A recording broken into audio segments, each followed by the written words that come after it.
O, punta naman natin yung next, yung kay Pemberton. Akala ko yung Mabuti mga na. taxi. Teka lang, bago natin puntahan Oh, yun, I sige. would like to, yung sa taxi, yung mga operators, mga ganyan, it's nice that yung LTFRB magkakaroon ng regular update ng database. Kaya lang mas maganda kung tawag dito, standardize din nila sa mga operators yung pagtatanggal sa trabaho ng mga taxi drivers. yeah. Kasi 'di ba this is sometimes kasi quota based mga ganyan. Mostly minsan 1 week pa lang tinatanggal na nila. So they have to report it also sa LTFRB. O ito wala na to sa listahan namin na. Yung ganun lang. Kasi sayang yung pagsa-standardize nung database nila.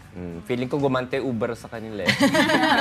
Sila ngayon na hindi, every holiday season naman eh, di ba? Parang talagang yung mga taxi drivers, yung mga maraming incident talaga pinupuntirya ng ating mga kapulisan. But you know, yung Uber, hindi lang dito merong issue, Oo, di ba? marami Madami ibang rin bansa. sa India, di ba, may mga rape Oo. cases. Kaya nga buti kung may mga angal na ganyan, no, mabilis na lang na hindi nadadaan doon sa parang may hearing pa sila na matagal. Kasi kahit ikaw magkukomplain ka, tatamarin ka na after, di ba? Lalo pa kung hindi naman ganun kaseryoso, di ba? Kumari, parang tinaasan ka lang ng metro o hindi pinaandar yung metro, yung mga ganon, di ba? Parang hinahayaan mo Or na lang. actually, yung iba yung sinasabi, diba, parang yung namimili ng yeah. pasahero.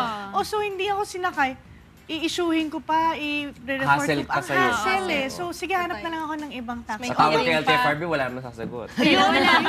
Pero lang yung person. Dalawa lang gawin, na para hindi na nila gawin, para ma-encourage na wag na gawin. Kaya lang, napakaraming hassle. Yeah.